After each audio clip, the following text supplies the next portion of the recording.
For years, Charles has served as the final institutional buffer for the Duke and Duchess of Sussex. Once William V takes the throne, that protection ends. Based on leaked operational memos, we detail the exact constitutional procedures the new king will execute in his first 24 hours. 12 specific royal ties will be legally severed, beginning with the immediate restructuring of their official status. The first procedural shift occurs at exactly 3:15 in the morning. Inside St. James's Palace, immediately following the Confidential Accession Council, King William signs a new set of letters patent. A letters patent is a formal legal instrument issued by a monarch, granting an office, right, or status. This specific document, spanning exactly 14 pages, fundamentally alters the terms established during the 2020 Sandringham Summit. Previously, Harry and Meghan retained their His and Her Royal Highness titles but voluntarily agreed not to utilize them in active commercial capacities. William's new directive completely removes the voluntary parameter. The decree legally restricts the HRH styling exclusively to active, working members of the royal family. The Sussex titles are officially and permanently revoked by state authority. The financial implications materialize instantly. Across the Atlantic, inside their $14,650,000 property in Montecito, the Sussex legal representation briefs the couple on the systemic shift. According to sources recounting the urgent conference call, the lead attorneys clearly state that the new letters patent are ironclad and offer no avenue for judicial review in British courts.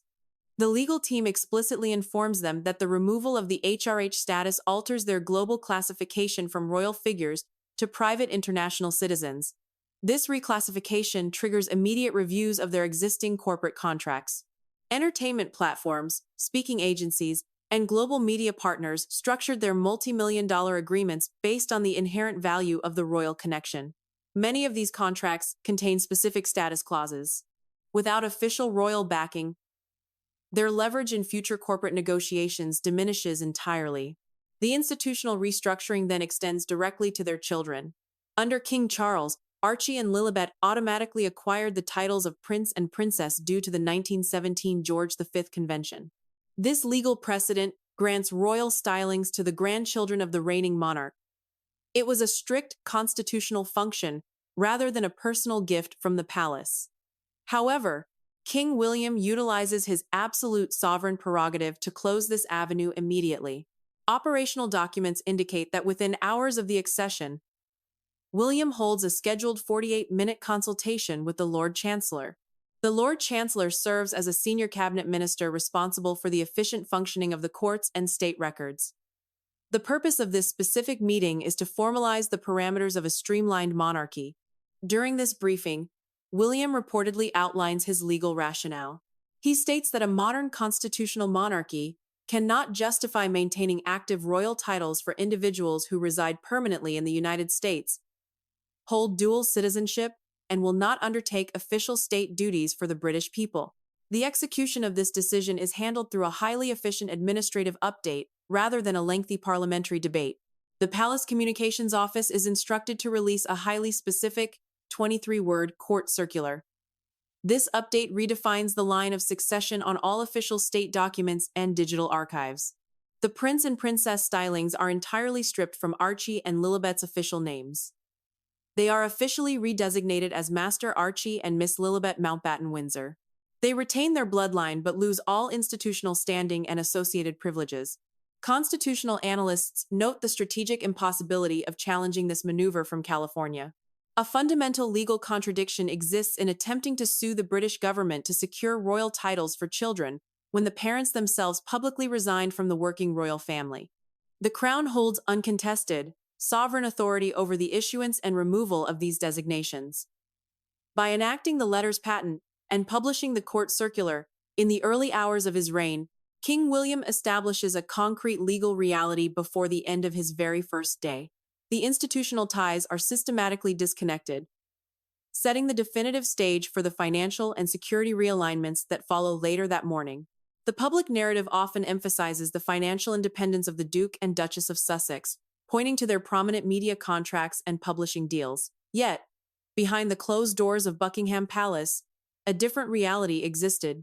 A quiet financial tether remained intact, connecting California to London. With the passing of King Charles, that final tether is decisively cut. At exactly 8 o'clock in the morning on the first full day of the new reign, the royal financial transition begins.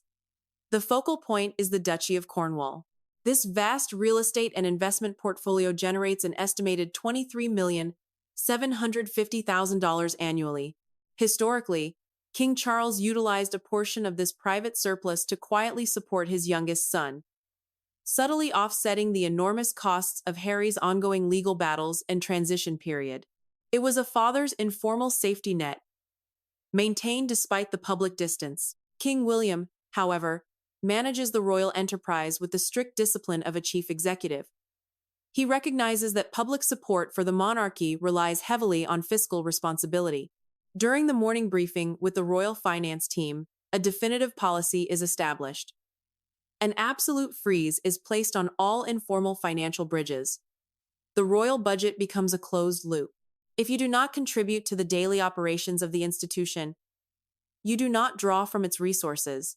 Not a single pound of royal surplus will be routed to support private citizens living overseas. The sudden absence of this safety net creates an immediate shift. The Sussexes face staggering operational expenses, most notably a private security infrastructure in the United States that costs an estimated $3,450,200 every single year. Without the subtle financial cushion from London, the pressure on their independent commercial ventures becomes absolute. They are, for the very first time, entirely self-reliant. This structural separation extends beyond finances into physical territory. In the British monarchy, property is a direct reflection of rank and standing. In 2023, it was widely reported that Harry and Meghan vacated Frogmore Cottage. However, King Charles had quietly permitted a residual privilege, allowing them to request temporary stays in vacant royal apartments during brief visits to the United Kingdom. Under King William, this grace period is immediately terminated. A comprehensive audit of all Crown Estate properties is initiated before noon. The legal standard for occupancy is strictly enforced. Residences are exclusively reserved for working members of the royal family or those with an active, formal relationship with the palace. Harry and Meghan, as non-domiciled former royals permanently residing in California, fail the test completely. The logistical reality of this administrative decision is stark. When Harry flies to London to attend his father's state funeral, he will not return to a royal estate. He will not pass through the private gates of Windsor Castle to find a home prepared for him. Instead, he will navigate the city like any other wealthy visitor.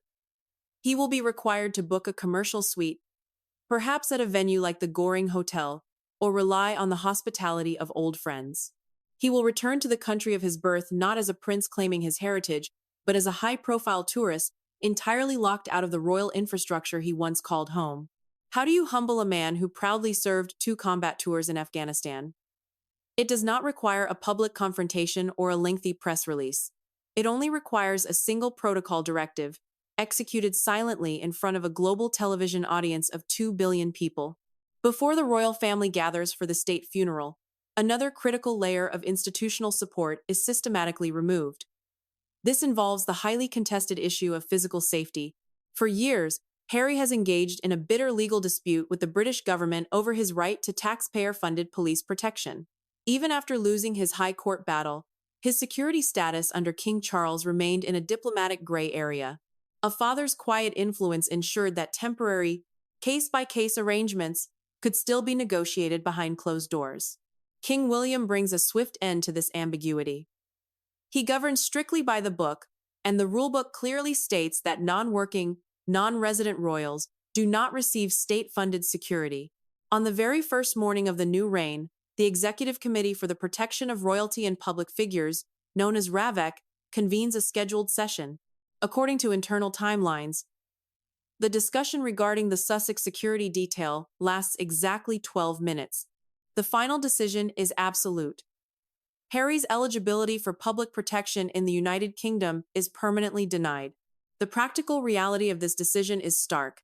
When Harry arrives at Heathrow Airport, the shift in his global status will be immediately visible. There will be no metropolitan police escort waiting on the tarmac. There will be no live intelligence from MI5 feeding threat assessments to his communications team. He will step out of the terminal accompanied only by his privately hired security contractors. Under strict British law, these private guards are legally forbidden from carrying firearms. Surrounded by the aggressive flashes of the London paparazzi and unpredictable crowds, Harry will find himself entirely outside the security perimeter he was born into. It is a highly visible exposure, leaving him to navigate the capital not as a protected prince of the realm, but as an unprotected private citizen. Yet, the loss of physical security is closely followed by an even deeper, more personal blow. Harry's military identity was never just for show. He earned his wings and saw active combat. However, the right to wear a military uniform at a state occasion is a direct privilege granted solely by the reigning monarch. The Lord Chamberlain's office, tasked with orchestrating the intricate details of the state funeral, receives unambiguous instructions from the new king. There will be no temporary compromises. Harry is categorically prohibited from wearing military attire during the official proceedings at Westminster Abbey. Protocol dictates he must attend in standard civilian morning dress, a tailored suit costing roughly $3,200. Picture the impending scene. The procession will be a magnificent display of state power, a sea of gold braid, ceremonial swords, and military honors. King William V will walk in full military regalia, embodying his role as commander-in-chief. Standing nearby, Harry will remain in a simple dark suit. Despite his years of frontline service, his military achievements are reduced to a few medals pinned quietly to a civilian lapel. As he walks down the historic aisle of the Abbey, the visual contrast will be devastatingly clear. It is a silent, perfectly orchestrated statement by the palace, showing the entire watching world the undeniable consequence of turning away from the crown. The British monarchy rarely engages in public disputes. They do not shout across headlines, nor do they release reactive statements. Instead, they communicate through the rigid, undeniable language of protocol. In the highest circles of the palace, the sharpest message is never delivered through a microphone. It is meticulously drafted on a seating chart. By 2:30 in the afternoon on his first day as sovereign, King William initiates a move to sever the final constitutional thread connecting his brother to the operations of the British state. The target is the highly sensitive role of the Councillors of State. Historically, these are the senior royals legally appointed to sign state papers, receive ambassadors, and act on behalf of the monarch during periods of absence or incapacity. During his reign, King Charles managed this issue with characteristic caution. In 2022, he requested an amendment that simply expanded the list of eligible royals, effectively diluting Harry's potential influence without dealing the harsh blow of an official removal. King William, however, opts for absolute legal clarity over diplomatic caution. He formally submits an urgent recommendation to Parliament to update the Regency Act. The new mandate introduces a strict requirement. All councillors of state must be working royals permanently domiciled within the United Kingdom. Because Harry is a permanent resident of California, he is systematically and legally disqualified. Once Parliament processes this update, Harry's proximity to state power is entirely dissolved. He remains in the line of succession, but that position loses all functional meaning. He becomes nothing more than a historical placeholder, a name on a list with absolutely zero operational authority in the country of his birth. This institutional distancing, however, extends far beyond parliamentary paperwork. It becomes physically visible to the world during the intricately planned proceedings of the state funeral. The choreography of a royal event is never accidental. Where you are permitted to stand, how you are instructed to travel, and exactly which pew you occupy are precise, calculated indicators of your standing within the firm. According to leaked preliminary drafts of the logistical plans for St. George's Chapel, the Sussexes' new reality is mapped out with undeniable clarity. Harry and Meghan are reportedly assigned to row 4, occupying seats 12 and 13. They are firmly positioned behind distant cousins and minor working members of the family. Furthermore, the protocol strictly dictates their physical movements. They are excluded from the prominent core of the family walking directly behind the coffin. Instead, they are directed to travel alongside extended relatives and private guests in a fleet of standard dark minivans. This is the palace's most effective exercise of soft power. When the global broadcast airs, the television cameras will naturally focus on the working monarchy's inner circle. The lenses will gracefully glide past the fourth row, rendering Harry and Meghan essentially out of focus during the most significant historical moments. The palace communications team will never issue a press release confirming any deliberate exclusion. They simply let the protocol do the talking. The carefully curated images, broadcasted to billions, will silently but powerfully reinforce the new hierarchy, demonstrating exactly who belongs inside the royal fold and who has been permanently placed on the outside. In the modern digital landscape, your global value is inextricably linked to your official digital footprint. If a primary institution removes your digital presence, your commercial brand equity essentially drops to zero. And right now, King William holds the master source code that determines the exact market value of the Sussex name. At exactly 1:05 in the morning, the IT department at Buckingham Palace executes a pre-written command. In the 21st century, the official royal website is not merely an information portal. It is a constitutional document in digital form. The update is swift, silent, and structurally devastating. The biographical profiles of Harry and Meghan are not just moved down the page. According to internal web directives, their digital display area is reduced by exactly 87%. They are relocated to the absolute bottom of the site, archived beneath minor, non-working relatives. More critically, the web update executes a complete removal of all external hyperlinks. Every single digital pathway directing global traffic to their Archwell Foundation is permanently unlinked. The immediate financial consequence of this is profound. Search engines like Google rely on authoritative backlinks to determine global relevance. Once the official palace domain cuts those digital ties, the algorithm instantly recalibrates. The Sussex commercial brand loses its most premium digital anchor, causing a silent but massive drop in their online valuation. However, this digital demotion is only the first phase of an economic strategy designed to cut off their primary source of leverage. The second phase targets the very supply chain of their media empire, the business of revealing family secrets. Harry's highly lucrative publishing arrangements have relied heavily on his ability to provide exclusive, inside perspectives. Any future memoirs or documentaries inherently depend on access to historical materials to verify timelines, recall specific conversations, and situate his personal story within the broader royal narrative. Under King Charles, Harry maintained a certain degree of familial access to these resources. King William, operating strictly as the protector of the crown's history, immediately closes the vault. The new monarch issues a strict directive mandating a 100% restriction on Harry's access to the royal archives. This extensive collection holds the private letters, internal diaries, and confidential documents of the House of Windsor. Access to this material for non-working family members is entirely at the discretion of the sovereign. The restriction is absolute. There will be no browsing of private correspondence to fuel future chapters, and no reviewing of internal memos to settle old scores. This calculated move effectively neutralizes Harry's commercial leverage from the inside out. Entertainment platforms and publishing houses invested heavily in the promise of royal access. A reported $15 million ongoing contract with publishing giants like Penguin Random House suddenly faces a severe structural complication. The harsh commercial reality sets in.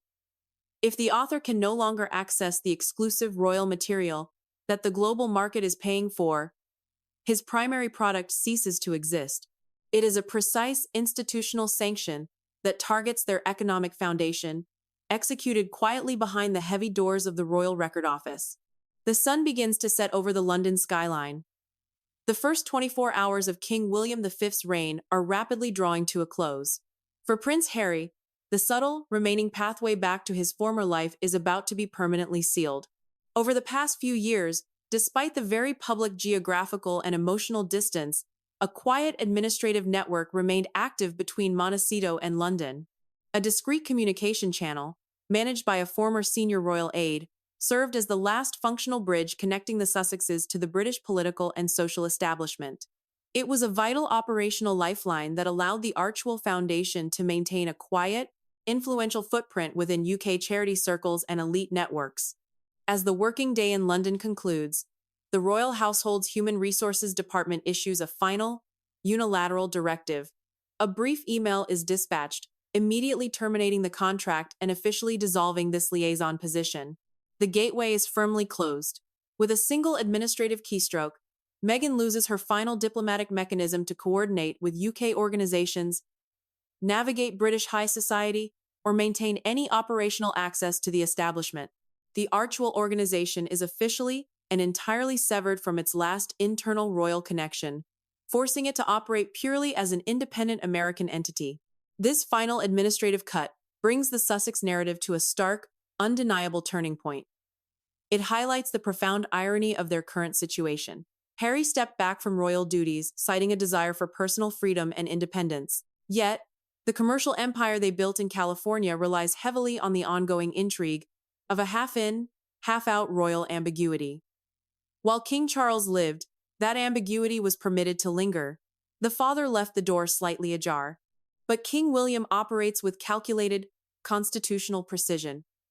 He understands that a modern monarchy cannot survive on ambiguity. By systematically stripping away the financial support, the legal titles, the security privileges, and the operational ties, William establishes absolute clarity. He takes the voluntary departure initiated by Harry and transforms it into a permanent, undeniable exile. There is no longer a gray area. There is no longer an open door for a part-time royal return. Imagine the stark reality of this new landscape. Picture Harry standing outside the heavy iron gates of Buckingham Palace. As the famous London fog rolls in, the institutional architecture that once surrounded him like a protective shield is entirely gone. There is no royal funding to secure his lifestyle. There is no state intelligence team watching his back. There are no active titles to open international corporate doors.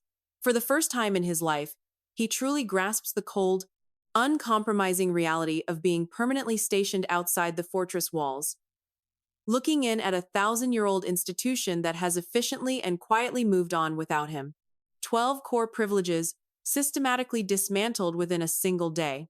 Looking at this detailed contingency scenario, we have to ask, do you believe King William's protocol-driven actions represent the strict harshness of an older brother, or the strategic necessity of a monarch fiercely protecting his throne? Let us know your perspective in the comments below. And make sure to hit the subscribe button, because in our next report, we are detailing the highly confidential $50 million counter-offensive strategy currently being drafted by Meghan Markle.